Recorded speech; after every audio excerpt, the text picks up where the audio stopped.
When my brother swore loyalty to me, I believed him. That's the thing about blood, you don't question it. You grow up together, fight together, bleed together, and you think that bond is bulletproof. But loyalty in this life? It ain't carved in stone. It's written in chalk, and the rain washes it away when you least expect it. That night, when I saw him at the station, laughing with the cops, shaking hands with the same detectives who'd been trying to cage me for years, I felt something snap inside me. You know betrayal, right? It don't hit like a punch. It's colder. Like the steel of a gun barrel pressed to your neck in the dark. And the worst part? It wasn't from some rat in the crew or some punk off the street. It was from him. My brother. The man who swore he'd never turn his back on me. But I'm getting ahead of myself. Let me take you back, because you gotta understand how deep this cut runs. Me and my brother, Frankie, we were built from the same dirt. Same busted-up apartment, same screaming old man, same nights going to bed hungry while Mom worked 2 shifts. He was 2 years younger, but he always wanted to prove he was tougher, sharper, faster. I'd bring in a score, boosted watches, some dirty cash, even a truckload of smokes once, and Frankie would be there, eyes wide, wanting in. I tried to keep him out at first. This life eats people alive, and I didn't want him on the menu. But you can't hold back a kid who's already tasted the streets. We built a name together. Me and him, side by side. The Romano brothers. People in our neighborhood whispered it like it meant something. And in a way, it did. Nobody touched us. We weren't the biggest crew, but we were loyal to each other, and that made us dangerous. Loyalty's rare currency. People knew if they dealt with us, they were dealing with blood, and blood don't break. At least, that's what I thought.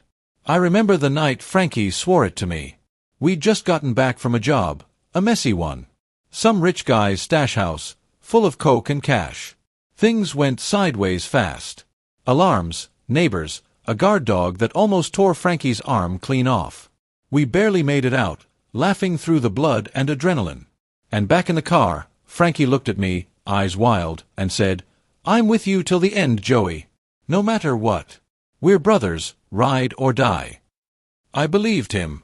I swear to God, I believed every word. But belief don't mean much in this world. A few months back, I started noticing things. Small at first. Frankie asking questions he never used to ask. Where I stashed the money. Who we were meeting. Acting like he needed to keep records in his head. I brushed it off. Maybe he was just trying to step up, take more responsibility. But then came the silences. He'd get calls in the middle of the night, walk outside, say it was nothing. His eyes didn't match his words anymore. I should have seen it then. I should have known. But when it's your brother, you don't think rat. You think stress, a side hustle, maybe even a girl he's hiding. You don't think betrayal. The night I found out, it wasn't from him. It was from the street. A guy I knew at the station, one of those cops who'll take a bribe if it's folded nice and quiet. He pulled me aside outside O'Malley's bar and said, "Joey, you better watch who you drink with. Your kid brother's been down at the precinct more than some of my rookies." I laughed in his face. I told him he had the wrong Romano. Frankie would never. He looked at me like a man looks at a dog too dumb to see the trap it's walking into. "Suit yourself," he said. I didn't believe it. Not until I saw it with my own eyes. 2 nights later, I was walking past the station, just checking the lay of the land, seeing who was coming in and out. And there he was. My brother. My blood. Standing under the yellow glow of a busted streetlight, shaking hands with Detective Harris. Harris, the same snake who's been gunning for me since '09. Frankie wasn't just shaking his hand. He was smiling. Laughing. Like they were old friends. Like he belonged there. I froze. My chest went tight. My mind started racing, trying to make excuses, trying to twist what I saw into something else. Maybe Frankie owed him money. Maybe he was setting up someone else. But deep down I knew. That was the night the word brother died for me. And if you think I let it slide, you don't know me. I didn't go home that night. I walked. Past the deli with a busted neon E, past the laundry that never closes, past the mural of saints peeling off the brick. Every step felt like kicking glass. I kept seeing Frankie's hand in Harris's, the way he leaned in, like they were sharing a joke and I was the punchline. I tried to convince myself I'd misread it. Maybe Frankie was flipping Harris for us. Maybe he was planting something. Maybe. The word tasted like rust. I ducked into Rita's and took the back booth, the one where the jukebox rattles like it's got a cough. Rita slid me coffee without asking. She's been around long enough to read a man's face. "You look like bad news," she said. "You want eggs?" I shook my head. My mouth couldn't trust itself to swallow, not even coffee. I watched the steam coil and vanish. That's loyalty, I thought. Warm for a breath, then gone. I called him. No answer. Texted, "You good?" That's it. Nothing about precincts or detectives or handshakes. I gave him room to climb out of this grave he'd dug. He sent back a thumbs up and a busy. Busy with what? Busy with who? I stared at that cartoon hand and wanted to break something. Instead, I slipped her a 50 for a $2 coffee and left. I didn't want sympathy. Sympathy is a mirror. It shows you the part of yourself that's weak. By morning, I'd built a small religion out of doubt. I tailed him. Not hard, just a shadow, just a ghost. Frankie was always fast, but he never checked his back trail. He trusted the world too much. Or maybe he'd learned not to look because looking makes cowards out of men who already know the truth. He went to the boxing gym on Grant, where we used to throw hands for rent money. He worked the bag like it had insulted him, sweat flying, breath steady. Normal. Then he hit the showers and took a call in the hallway, half wrapped in a towel, voice low. I stepped behind the graffitied vending machine and listened to syllables without words, murmurs, a name, a time. Noon. Station. My stomach turned over. Noon. He dried off, put on that leather jacket I bought him after the stash house job went right, and walked out smiling at the girl at the desk. The way she looked at him, like he was still worth the risk, made something mean wake up inside me. People didn't look at me like that anymore. That kind of light goes out on a man when he chooses certain roads. I wasn't going to let him see me at the station twice. I cut across to the pier, letting the wind slap sense into me. Then I called Luis. If there was anyone who could cut through a pretty picture and find the wires underneath, it was him. Luis and I went back to Juvenile, two dumb kids stealing copper wire and pretending we were climbers. He picked up on the second ring, voice thick with sleep or whiskey. "You calling to brag or to beg?" he said. "Neither," I said. "I need eyes at 12. He whistled. "Your brother." I didn't ask how he knew. In this world, news travels faster than shame. "Fine," he said. "But I'm on a timer. Girls got me on a leash." Luis always made jokes when bullets were in the air. He sat up across from the station in the window of a nail salon, pretending to read a magazine. He sent me pictures. Frankie arriving. Harris coming out with that lazy cop swagger, tie crooked, eyes bright in that hungry way he gets when he smells a collar. The two of them ducking into the side door labeled personnel only. Then nothing for 20 minutes. My chest counted each one. Finally, another photo. Frankie leaving alone, hands in pockets, face blank. Not the look of a man who just made a friend. The look of a man who just made a trade. I told myself there were levels to this. Informants bring crumbs, rats bring loaves. Maybe Frankie was dumping crumbs, feeding names that were already public, details that didn't hurt. You tell yourself that because the alternative is simple and irreversible. The alternative is putting a funeral in your heart for somebody who's still breathing. I met him that night like none of it happened. Family dinner, Ma's old recipe reheated, the kind that fills the kitchen with fake peace. He came in smelling like soap and gasoline, kissed my cheek, said, "You look tired." I poured wine and said, "You look busy." He laughed like he meant it. We ate. We talked about small things, games on TV, a cousin's wedding, the landlord's new dog that hates everybody. In the middle of it, he reached for the salt and I saw the faintest tremor in his fingers. A flutter. If you don't know a man, you miss that. I knew my brother's hands. They only shook after two things, a big adrenaline dump, or a lie. "Frankie," I said, casual as a cat in sunlight, "you ever think about getting out?" He snorted. "And do what?" Sell shoes. Teach yoga to angry moms. He took a long drink and set the glass down too careful. We get out by going forward, Joey. That's the deal. One big score, one clean exit. The old fairy tale. He had to know I didn't believe in it anymore. Men like us don't exit. We either stop or we don't. If we stop, it's because somebody made us stop. He left early with an excuse about a pickup. When the door clicked shut, I stood there staring at the wood like it could confess. I wanted to smash the plates, the glasses, the picture of us at 17 grinning with stolen fireworks. I didn't. I cleaned the table. I put the wine away.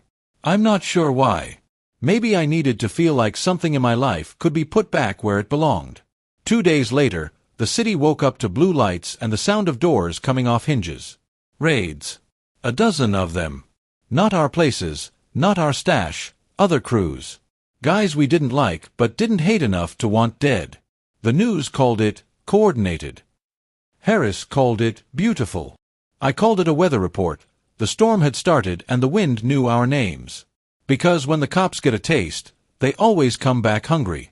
Today them, tomorrow us. And the timing? Right after my brother strolls through personnel only like he works there. Coincidence is a word for people who still sleep. I gave it one last mercy. I asked him to meet me down by the old train yard at midnight, the place we used to race coins on the tracks and swear we'd never be like our old man. He showed up in that same jacket, breath fogging in the cold. He looked young for a second, younger than me, younger than the streets shaped him, and I almost didn't ask. But I had to. Mercy without truth is just cowardice. Tell me I'm wrong, I said. He blinked slow. About what? About you and Harris. About the station. About the side door. Tell me I'm wrong and I'll believe you. I meant it. I wanted him to rescue me from my own eyes. His jaw worked like he was chewing a nail. You think I'd sell you out? His voice cracked on sell. You can't teach a voice not to betray you. I think you're drowning and you grabbed the first hand that reached for you. I took a step closer. Was it names? Routes? Times? What did you give to buy your sleep? He stared at the ground, then up at me. The tracks hummed, far off, a train coming slow. I did what I had to, Joey. There it was. Simple and irreversible. A funeral bell in my chest. I nodded. Not big, just enough to mark the moment. Then I gotta do what I have to. He flinched like he expected a swing. I kept my hands open. I ain't here to hurt you, I said, and for the first time that night, I told the truth clean. But understand me, Frankie. You put our name in someone else's mouth. You made our blood a language the cops can speak. He stepped forward, eyes bright with anger or fear. Sometimes they look the same. You think I wanted this? Harris had me by the throat. I got picked up on that warehouse thing. Don't. I lifted a hand. Don't tell me how the trap worked. Tell me why you didn't call me. Silence spread out between us like cold water. The train's light grew, slow and steady. He finally said, barely a whisper, because you would have told me to take the time instead of take the deal. He was right. I would have. We stood there with the rails singing and neither of us able to step off them. At the last second, he reached out like he meant to grab my shoulder, like he wanted to pull us back into the same skin. My phone vibrated. One new message. From a number I didn't know. A picture. Grainy, but clear enough. My car, my street, 2 unmarked sedans idling like wolves. Caption: You've got company. I looked past him toward the dark where the yard opened to the road. Headlights. Not the train. Too low, too calm. The kind of arrival that pretends it's not an arrival at all.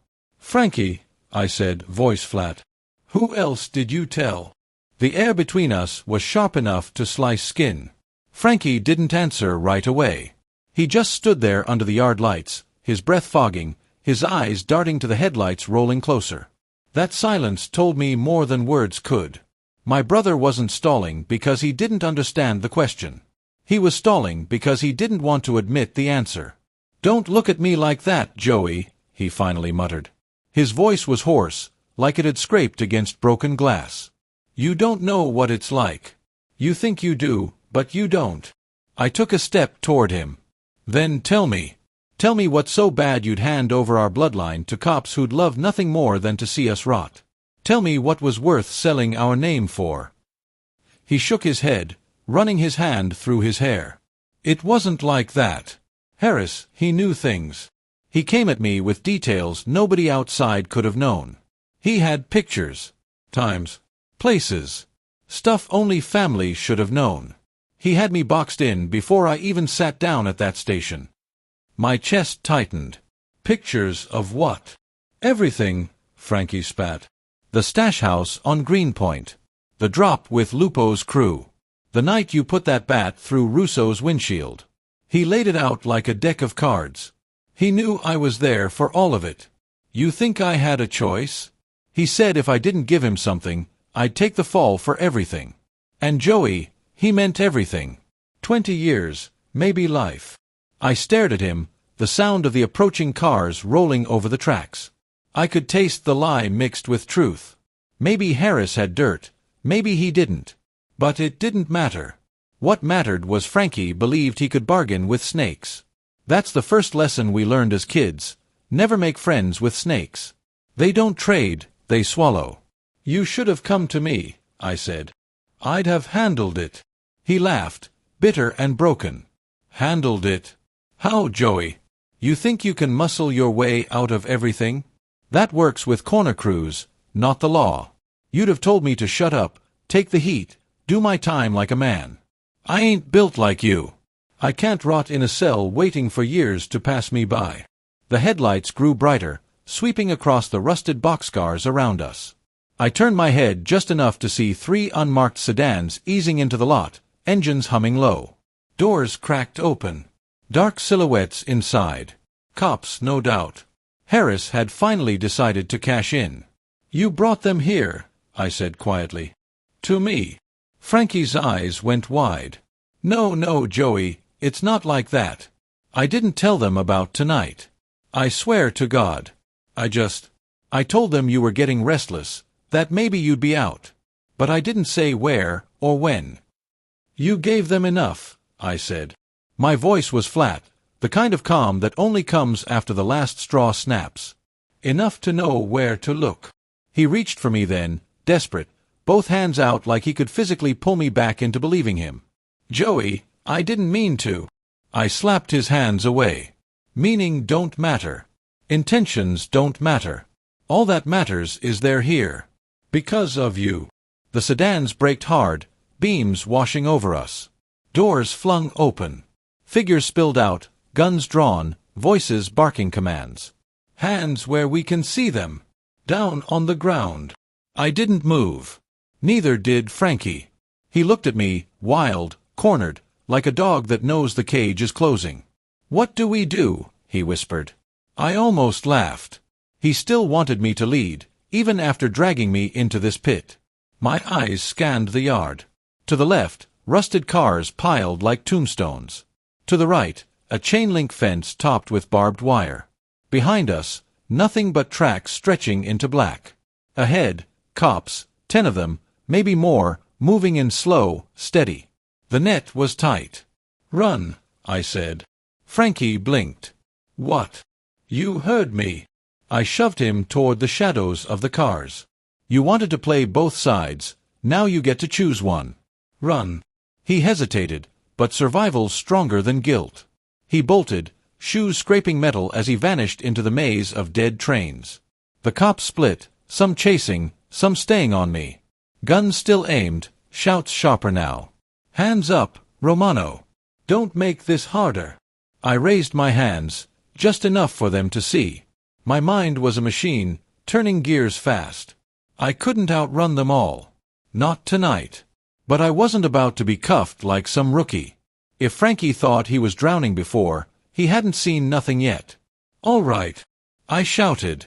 My voice echoed across the yard. All right, I'm coming down. I knelt slow, letting the beams blind me. I touched the ground with one hand, the other still raised. A show. Always a show. And while they bought it, I slid my fingers under the rail, Found the chunk of loose steel I'd spotted earlier when I first walked up. Heavy. Cold. I palmed it and tucked it close. "On your stomach," one of them barked. I laid down flat, cheek pressed to cold gravel. My heart beat steady. Too steady. Because I knew what came next. They'd close in, slap cuffs on, drag me downtown.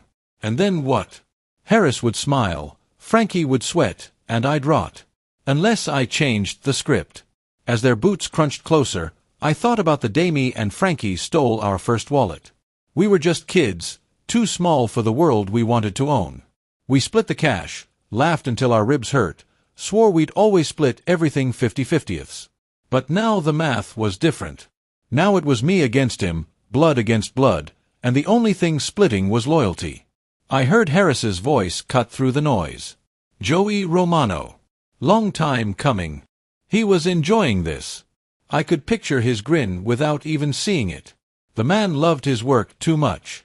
Boots stopped inches from my head. A hand reached down, cold metal cuffs ready. I tightened my grip on the steel. And then a sound split the air, the sharp crack of gunfire. Not from me. From the shadows where Frankie had run. Cops swore, some ducked, some fired back. Lights spun wild. Shouts everywhere. The scene broke apart like glass. I rolled, swung the steel into the nearest cop's knee, heard him scream as he went down. Grabbed his weapon before it hit the ground. My body moved faster than thought. Training, instinct, desperation, all rolled into one. Shots fired, chaos blooming. I dove behind a rail car, breath heaving, pistol hot in my hand. Sirens wailed distant but closing. Through the noise, I saw him. Frankie. My brother. Standing atop one of the cars, muzzle flash painting his face. He wasn't shooting at me. He was firing at them. At the cops. At Harris. Covering me. And for the first time that night, I couldn't tell if he was saving me or damning me. The yard exploded into noise, sirens chewing up the night, radios spitting numbers, steel ringing like a bell every time a round pinged off a coupler. I kept my cheek pressed to cold iron and watched my breath cut the air in ragged strips. Frankie was up high on the dead car, silhouette sharp against the floodlights, firing in short bursts like a man who's scared but stubborn about it. Cops fanned out, voices breaking, everyone trying to be the loudest order in the room. "Romano, don't do this." Harris's voice, close, too close. He sounded excited, like a gambler holding four of a kind and praying the river's kind. The man loved a performance. "Get down!" someone yelled at Frankie. He didn't.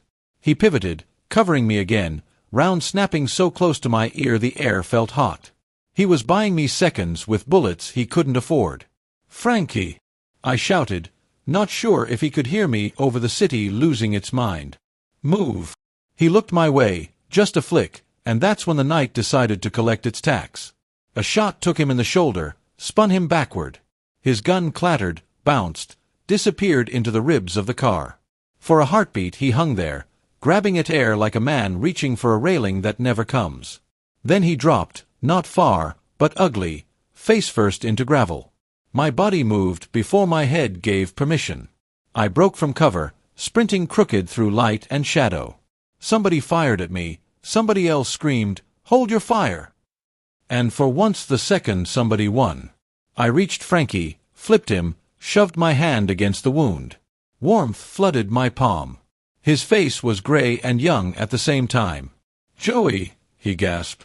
The word wasn't a prayer, wasn't a confession. It was a thread he didn't want to drop. "Save the breath," I said. "Breathe out slow. Boots coming. 6, 8, 10. I hauled him up by the back of his jacket. We staggered behind the wheel set of the car and into a slot of black that felt like the world's last spare inch. Between curses and orders and somebody coughing blood, I heard Harris's voice again, closer, angrier. "You don't walk out of here," he promised the darkness. "You crawl." Frankie's fingers hooked my sleeve. "I didn't burn you," he whispered. "Not like that." "Later," I said, because I didn't trust my mouth to hold anything that wasn't poison. We moved. Not fast, not clean, just stubborn. The yard's a cemetery of steel. It has little aisles even when you don't know you're walking them. I didn't think about a plan. Plans are porcelain, they chip when the world sneezes. I thought about weight and direction and the way sirens rebound off corrugated walls. We cut left, then right, then left again, until the yelling was more echo than edge. A chain-link fence loomed, black against black. Frankie sagged, breath-tearing. I found a gap anyone with half a bad day could find and shouldered him through. No secrets, no tricks, just the oldest door in the world, a place where someone else had already given up. On the other side, city.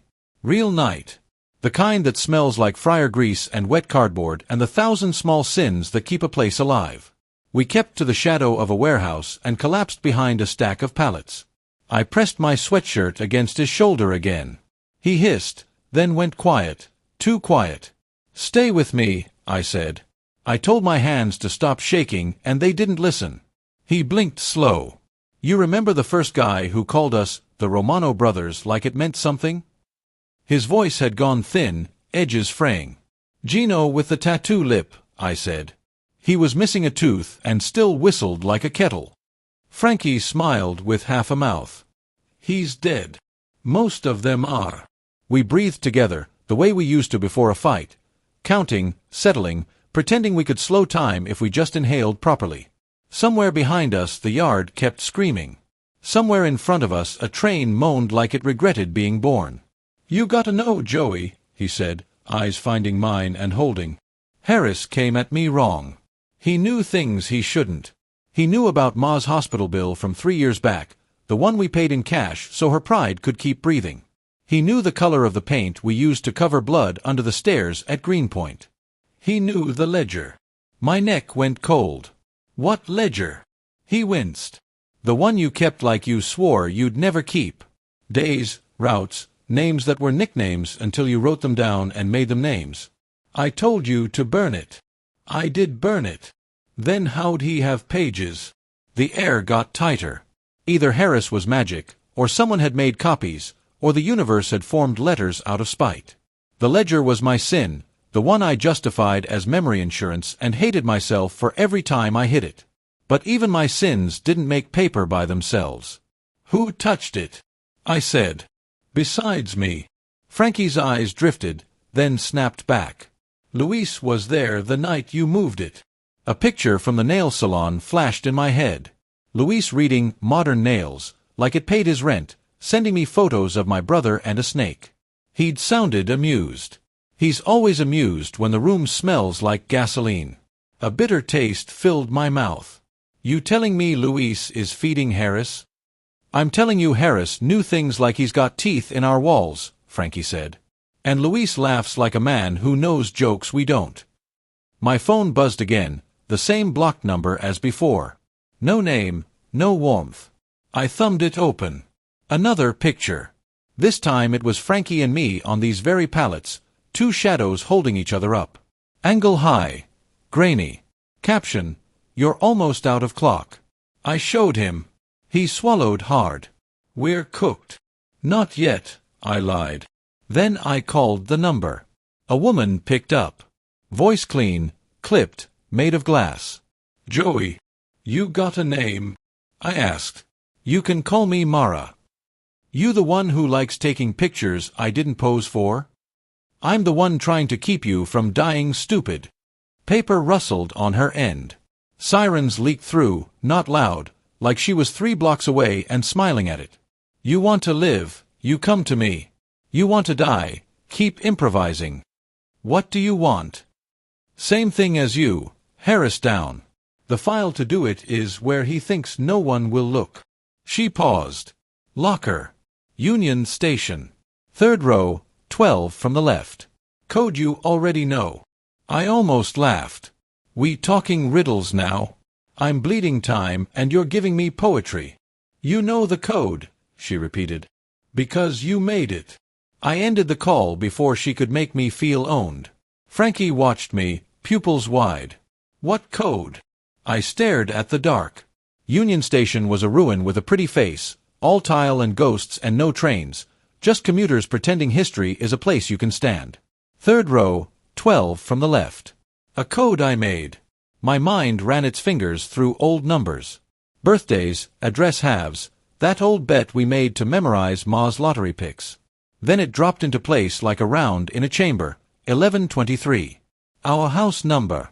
The one we spray-painted on a wall the night we swore we'd move our family out. It wasn't clever. That's why it was right. You can't go there, Frankie said, reading me the way he always did. They'll be waiting. They'll be waiting everywhere. I stood, my legs remembering how to be legs. But if there's a file that kills a snake, I want the fangs. He tried to rise, faltered, grimaced. I can move. Like hell. I pulled him up anyway. He grunted, but he stood, because we're built that way, badly, but to last. We moved slow, dirty, small. We made it 3 blocks before the city decided to test our faith again. An unmarked slid by, didn't stop. Another one didn't either. Either we were invisible or someone wanted us to believe we were. Sometimes the same thing. We reached the station through the kind of path you don't brag about. The big doors yawned, stained glass wincing at fluorescent bulbs. Inside, it smelled like marble and mop water and yesterday's coffee. The lockers stood like soldiers who'd forgotten their orders. 3rd row. 12 from the left. Code. Frankie's voice was sand. I told my hands to be steady and they remembered. The lock clicked. The door sighed. Inside, a manila envelope fat with paper and something heavier. I slid it out. A recorder the size of a cigarette pack. A hard drive. And paper, names, dates, transfers, some typed, some handwritten in a neat script I recognized from Harris's reports. Except these weren't reports to the department. These were receipts to someone else. Payments. Accounts. He wasn't just hunting us. He was taxing everyone. A cop playing capo. Frankie leaned in, face gray-green under bad light. He's dirty. Filthy, I said. Filthy and proud. Footsteps scraped behind us. Not hurried. Confident. The kind of walk a man uses when he knows the room belongs to him. I didn't turn right away. I slid the recorder into my pocket like it was a saint's bone. Evening, gentlemen, Harris said, voice casual as a bar tab. He stood 10 feet away, hands empty, smile indulgent. 2 suits flanked him, guns low but live. Tour's over. Frankie stiffened beside me. I felt him trying to square his shoulders, trying to be the version of himself he thinks I need. I put a hand on him and felt bone under jacket. Locker's a nice touch, Harris went on. Very noir. Very you, Joey. You always did like to keep a diary. His eyes cut to Frankie.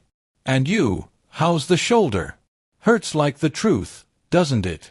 You set him up, I said. Not a question. I wanted him to deny it so I could hate him correctly. He didn't. He shrugged.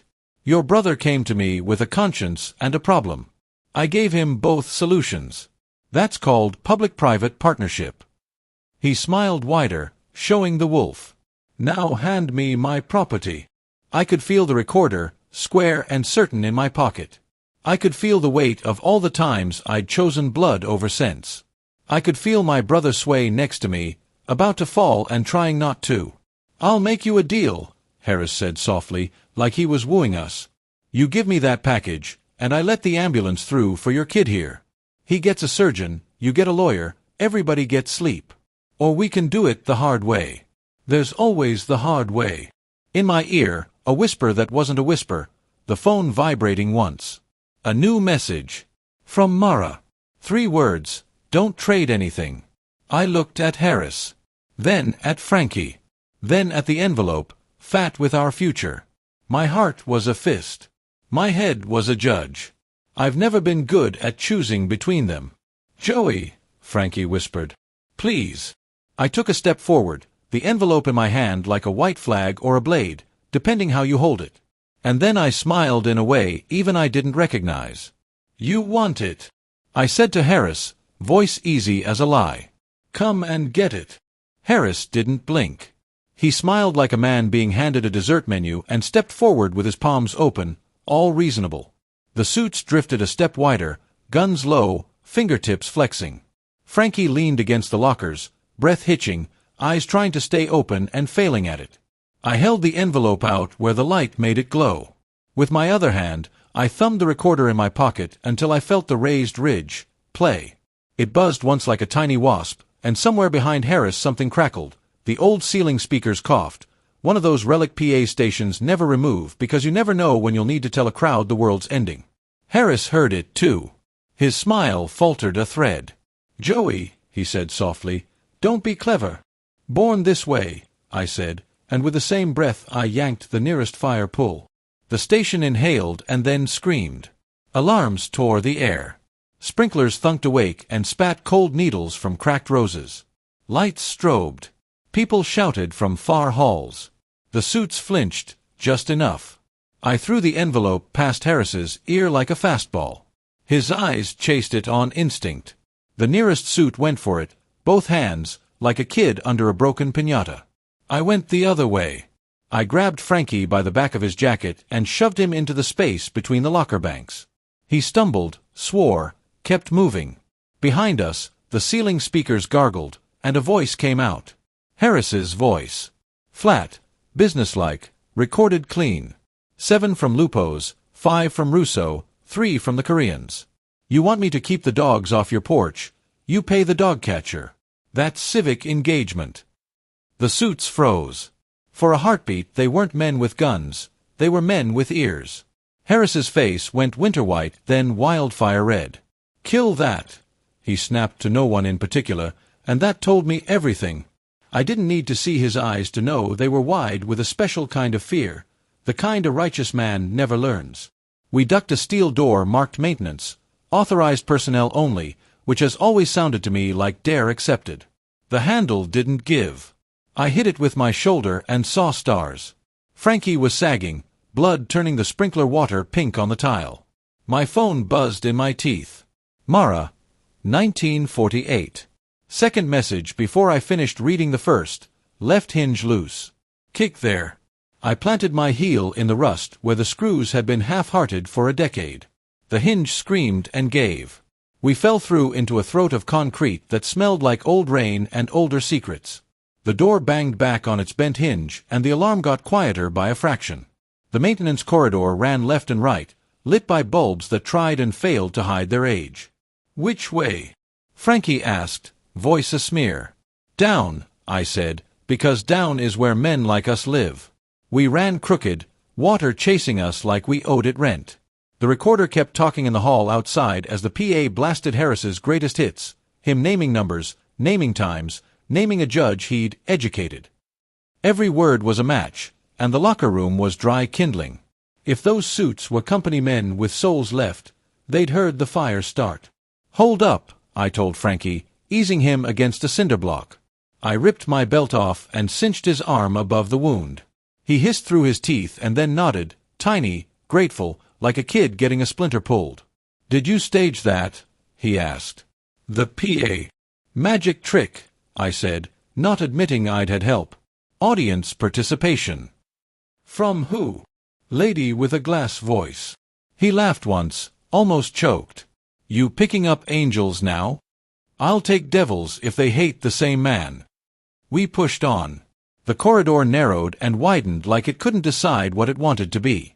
We passed rusted carts, a mop fossilized in gray water, a sign that said "Do not store flammables here," and lied. Behind us, doors banged and shoes scraped, and someone shouted, "Basement!" Because cops are good at believing the obvious. Mara, next door on right, keypad. Code 1123. Same code as the locker. That told me she knew me better than I liked. I punched it. The light blinked green like it was proud. Inside, a long room of old mail chutes and sealed tunnels, the bones of a city that stopped writing letters. I slammed the door and dragged a steel cart across it. Frankie collapsed on a sack of something that was probably salt in 1983. He closed his eyes and then snapped them open, like sleep had a knife. The recorder in my pocket clicked to the next track by itself. New voices. Harris, still velvet. Another voice, lower, amused. I knew it before I knew it. Luis. "I'll point him at the yard," Luis said on the tape. Words slid around a smile. "He's predictable. He goes where the old ghosts are." You're sure he'll bring the brother? Harris asked. That's the point, Louise said. You don't pay me for maybes. My mouth tasted like a coin. Frankie stared at me, then at the dark, then back. He looked like he wanted to apologize for picking the wrong snake. I put my hand on his knee. Save it, I said. We make the apology after we bury the right man. The cart shuddered as someone hit the door outside. Wood creaked. A voice, muffled but unmistakable. Romano. Harris, patient now. Do us both a favor. Give me my hardware and I'll let your family business sort itself out. I'll even call the bus for your brother. 10 seconds. Countings for men with clocks, I muttered. Mara, left chute, great screws gone. Drop the drive. Not the recorder. My thumb found the hard drive's edges inside the envelope. Insurance inside insurance. I wedged the grate up with a screwdriver I stole from the cart, felt cold air on my face from the tunnel below. I slid the drive in. It clanked and slid away into a dark that felt friendly. The door thumped again. 5, Harris called, turning mercy into math. Another buzz from my phone. A new number. A picture. The street outside the station, 2 ambulances, 3 black and whites, 2 suits arguing with 2 uniforms who looked like they'd just heard a sermon that made them atheists. A caption. You have 30 seconds to stop being here. Frankie tried to stand. His knees bent wrong. I got under his arm. On 3, I said. 1, 2. The door exploded inward with a howl, cart skidding, wood splinters kissing my cheek. Harris came through low, fast, gun high. The suits flowed in behind him like shadows trying to be men. I had mine out, too, because you don't pray with empty hands. We pointed our truths at each other. Nobody blinked. The sprinklers were quiet down here. You could hear the lights hum. Cute trick, Harris said to the wet ceiling and then to me. Airing me out in my own house. Felt civic, I said, stealing his word and giving it teeth. He smiled without humor. Let's trade. Tape for transport. Your brother's bleeding into my budget. I already mailed the good part, I said. Ask the chutes. His eyes ticked to the grate, then back. Calculation moved behind them like sharks. Then what's in your pocket? Insurance, I said. Yours is lapsed. For a beat that stretched, no one breathed. Then something shifted in the suits' faces, just enough to register humanity. One of them glanced at the other. The other didn't nod, but he didn't need to. Harris felt it, the way alphas feel the pack shift. He didn't like it. He moved his aim from me to Frankie. It was a small motion and a big message. Last time, Joey. In my ear, a whisper that was not a whisper at all, air pressing through old tunnels. The chutes breathed out like a sleeping thing rolling over. The floor trembled, barely. Somewhere below, metal met metal and obeyed. My phone buzzed. Open the chute. I kicked the grate fully aside and the hole laughed at gravity. I grabbed Frankie around the belly and he groaned something that might have been my name. Harris stepped in to close the distance, to make the decision for me. I made it first. I threw my brother into the dark. He fell with a sound that wasn't a scream but wasn't words either. I dove after him. A shot cracked the air and tore something out of my coat. Something hot kissed my ribs. The suits cursed. Harris shouted a command that wanted to be law. The chute took us anyway. We slid like ugly angels, steel on steel, sparks painting the world in fast orange. My back hated me. My shoulder tried to dislocate and then remembered we had plans. We spilled into a belly of old brick and mouse bones, coughing, wet, alive. Above us, more shouts, more stomps, a man swearing he'd turn the earth upside down just to find us clinging to the bottom. Frankie wheezed. You threw me. You're welcome, I said, laughing like a madman because sometimes the only way out is a bad idea at full speed. The tunnel was long and low and lined with pipes that bled rust. My phone's light was a coin of milk. Mara, East End. Ladder. Street hatch. We limped. Every step was a bill I couldn't pay yet. We found the ladder by smell, grease and winter air. Up 3 rungs, 6, 10. I pushed the hatch. It stuck, pretended to be stubborn, then gave, because everything gives if you push it long enough. Cold night. Real sky. Street noise like a choir that forgot the words. We crawled out into an alley that was trying to be invisible. A yellow cab squatted at the mouth of it, engine low. No driver in sight. Keys dangling. Gift horse, I said. We half fell into the back seat. I reached to climb up front, then stopped. The rearview mirror showed me a slice of my face between raindrops and someone else leaning on the trunk with his head tilted like he was considering mercy. Luis. He rapped the glass with a knuckle and grinned like birthdays. No badge. No shame. Just a pistol held low in his right hand, a cheap chain glinting at his throat, and a look men get when they've decided they're smarter than God. Roads closed, Joey, he said through the window, sing-song, like we were kids again. Hand me the music box. Behind him, out on the street, sirens braided together.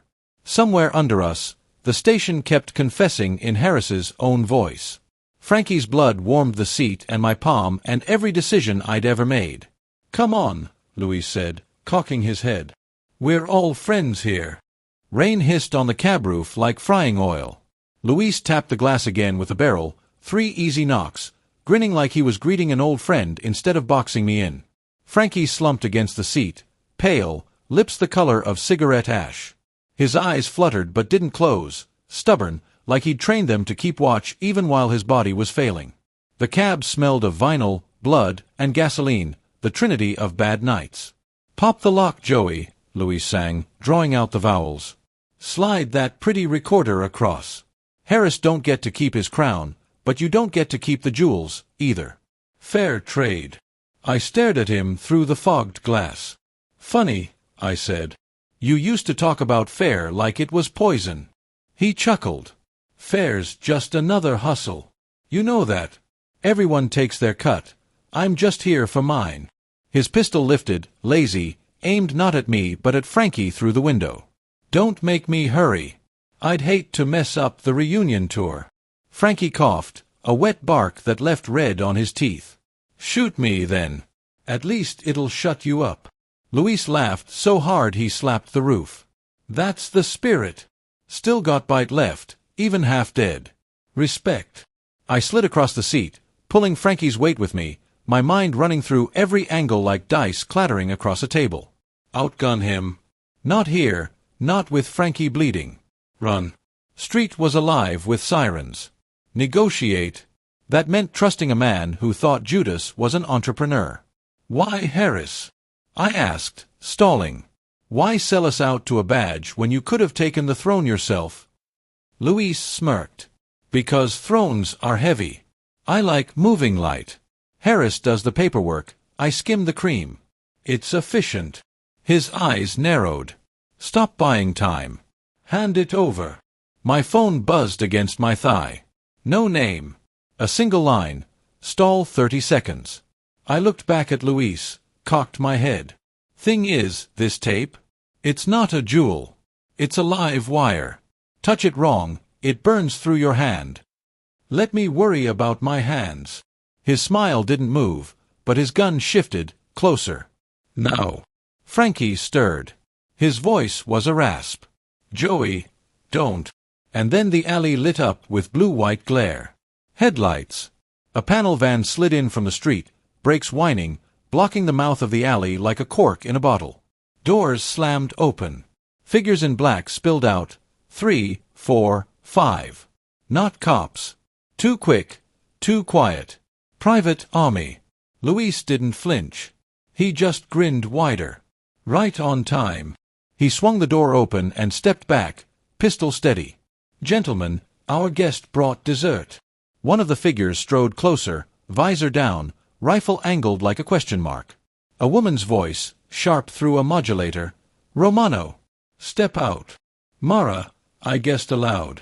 She tilted her head, just enough to confirm. Hand over the recorder. Now. Luis spread his arms, pistol dangling loose but still live. See. Everybody wants your autograph, Joey.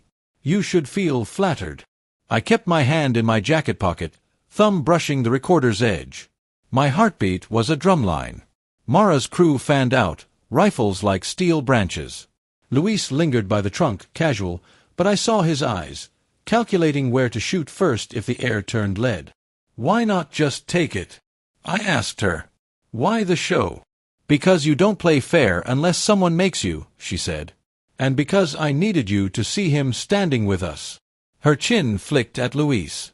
"Now you know who sold you out." Frankie groaned, shifting against the seat. "What happens if he doesn't give it?" Mara's visor tilted. "Then he dies here. You too." I let the silence stretch, let the rain fill it. My brain spun like a wheel locked in mud. Harris, Luis, Mara. 3 wolves chewing at different ends of the same bone. And the bone was in my pocket. "You forgot something," I said finally. "What's that?" Mara asked. I pulled the recorder halfway into view, its red light blinking faint as a dying star. "I don't need this to burn Harris. It's already out there." Luis's grin cracked. Mara went still. Even Frankie's head lifted a fraction. "You're bluffing," Mara said flatly. "Am I?" I tilted the recorder so its light painted my hand. "Ask the station PA. Ask the uniforms upstairs wondering why their golden boy's voice is selling protection like a 2-bit hustler. That tape's been singing all night, sweetheart. This," I wiggled it, "is just the encore." Her crew shifted, unsure. Luis cursed under his breath, low and mean. "You stupid bastard." I leaned forward, eyes on Mara. "So go ahead. Shoot me. Take it. Won't change a thing. But if you want the rest, the file, the drive, you'll need me alive." She weighed me with silence. Then her rifle dipped a hair.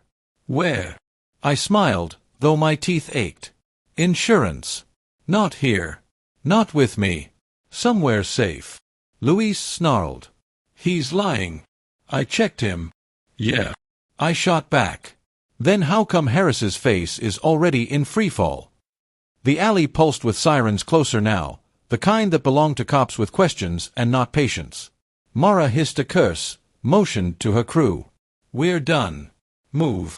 They melted back to the van, leaving me with the echo of boots and the smell of wet metal. Luis lingered, scowling, rain dripping from his chain. He leaned closer to the window. "This ain't finished, Joey. You don't walk away clean. Not from me." "Get in line," I said. He chuckled dark, tapped the glass one last time, and followed the van out. The alley went quiet except for Frankie's ragged breath and the ticking of the cab engine. I slumped back against the seat, the recorder warm in my pocket, my brother's blood soaking through my sleeve. The city outside howled like it wanted to swallow us whole. I knew then that I hadn't bought freedom. I'd bought time. And time was already counting down. Frankie's hand found mine, weak but there. "Joey," he whispered, "what now?" I looked out at the rain-smeared street, where shadows stretched longer than truth. "Now, brother," I said. "Now we start making corpses out of wolves." The cab's heater wheezed like an old drunk, throwing out air that wasn't warm enough to matter. Frankie's head lolled against the seat, his skin the color of candle wax. I pressed my palm harder on his shoulder, feeling the pulse under blood and fabric. Weak, but still there. Every second, I asked myself the same question. Save him first, or finish this war first? And every second, I couldn't decide which mattered more. The street outside the alley was alive, sirens darting one way, engines another. Harris's empire was cracking in real time. I imagined radios spitting orders that didn't make sense anymore, uniforms asking themselves if the man they saluted was just another hustler in blue. That tape was a knife, and once you pull a knife into daylight, everyone sees the blood whether they want to or not. "Stay with me, kid," I muttered, shaking Frankie's knee. His eyes flickered open, glassy but sharp enough to find me. "Don't leave me alone with this mess," he rasped. "Not a chance." I pulled him upright, slid into the driver's seat, and twisted the key. The cab groaned to life. Transmission grinding, lights stuttering. Perfect. Nobody looks twice at a car that sounds like it should have died last year. I drove blind for 20 minutes, zigzagging through backstreets, cutting the lights whenever I could. The city has veins nobody maps anymore, alleys that were dug for bootleggers and forgotten by planners. I knew them the way priests know their prayers. Eventually, I pulled up behind a shuttered laundromat, dragged Frankie inside through a busted side door, and lowered him onto a counter where detergent boxes once sat. He shivered, lips barely moving. "Joey, you could still walk. Leave me." "Shut up," I said. "If I wanted easy, I'd be selling shoes in Jersey." I tore my jacket into strips, wrapped him tighter, made promises I wasn't sure I could keep. His breathing steadied, but it was shallow, like the world was only giving him half a share of air. My phone buzzed. Another message from the ghost with glass in her voice. "Mara, he's trying to run. South Pier, Warehouse District. Tonight. Bring what you kept." I stared at the words until they blurred. Harris wasn't retreating. He was repositioning. Rats always run to the docks. Water makes them feel like they've got exits. Mara wanted me to do her work for her, drag the last piece of Harris's empire into her hands. But maybe, just maybe, it was a chance to finish this. I looked at Frankie. His eyes were closed now, but he was breathing. Barely. If I left, maybe he wouldn't be alive when I came back. If I stayed, Harris would fade into shadows and rebuild by dawn. I kissed his forehead, something I hadn't done since we were kids, and Ma made me swear to keep him safe. "I'll be back," I whispered. The pier was a knife in the dark, all corrugated tin and gull cries. The warehouse loomed at the edge of the water, windows smashed, light bleeding from cracks in the boards. I crept in through a side door and smelled the harbor, diesel, fish, and something sharper, gun oil. Inside, Harris stood with his suit jacket off, shirt sleeves rolled, like he was the working man he pretended to protect. Around him, crates stacked high, each one stenciled with numbers that weren't inventory. They were accounts, codes, the lifeblood of his racket. He was burning paper in a rusted drum, flames chewing up names and dates before anyone else could read them. He looked up and saw me. Didn't flinch, didn't even reach for the pistol at his hip. Just smiled that politician's smile. "Joey Romano. You just don't know when to quit." "Neither do you," I said. I pulled the recorder from my pocket, clicked it once. His voice spilled into the warehouse. Bribes, threats, deals, every filthy syllable. His smile twitched. "You think the truth matters?" he asked. "The truth is whatever's written down last. And right now, I'm holding the pen." "Not anymore," I said. "Your own people heard you. The city's chewing your name like gristle. All I gotta do is finish the bite." His hand drifted toward his gun. Mine was already up. For a long moment, the only sound was the crackle of burning paper. Two men staring across fire, both knowing only one walks out. "You won't shoot me," he said softly. "You're not that kind of man." I thought about Frankie bleeding in the laundromat. About the nights we swore loyalty meant something. About Luis laughing, Mara whispering, every snake circling the same bone. My finger tightened. The shot echoed like a church bell. Harris stumbled back, eyes wide, mouth open in surprise like he'd never believed the world could tell him no. He fell into the drum, fire licking up his shirt, and didn't rise. I stood there, smoke and silence wrapping me, until I realized my hands weren't shaking. The recorder was still blinking red, capturing even this. I shut it off. Some truths don't need to be heard. When I got back to the laundromat, Frankie was still alive. Barely. His eyes fluttered open when he heard me. "It's done." "Yeah," I said, sitting beside him, taking his hand. "It's done." Outside, sirens swelled closer. Police, fire, maybe even Mara's shadows. Didn't matter. The city would spin its story, call me monster or martyr. But none of them knew what loyalty cost. None of them knew what it meant to bury a brother while he was still breathing beside you. Frankie squeezed my hand weak, like a kid who trusts even when he shouldn't. I held on, tighter than the world deserved. And for the first time in my life, I didn't know if I was saving him, or just keeping him company until the end.